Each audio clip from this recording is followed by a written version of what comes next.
the Northeasters throughout the newscast, but we want to go back to our breaking news on today's school shooting in St. Mary's County, Maryland. We're learning more tonight about the teenage gunman who shot two fellow students at Great Mills High School and their terrified classmates, all evacuated to nearby Leonardtown High School, where they were reunited with their parents. My co-anchor Bruce Johnson is live at Great Mills High. And Bruce, we talked about this a bit earlier. It's important to differentiate that this shooting was an attack inside a school rather than an attack on the school.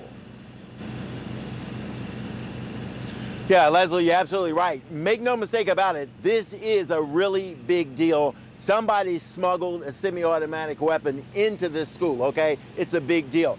I want to point out right now that Great Mills Senior High School, they've taken down the police tape. That's a good sign. It's no longer a crime scene here. We've seen civilians go in and out of this school. Don't know what the plans are for continuing school come tomorrow or the rest of the week.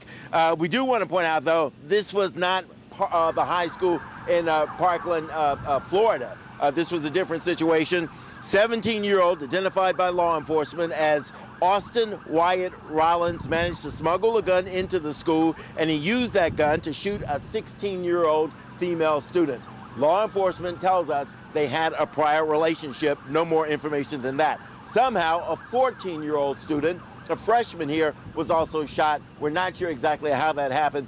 Gunshots were exchanged between that gunman and the school resource officer who was here. Now, before I go any further, I want you to hear what a couple of the students here had to say about that school resource officer. Take a listen.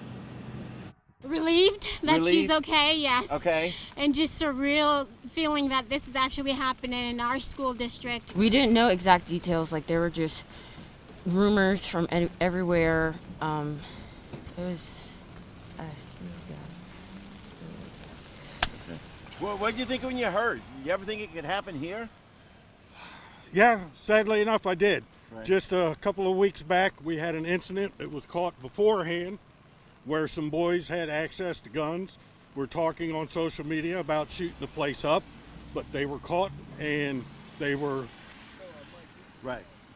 taken care of. Okay.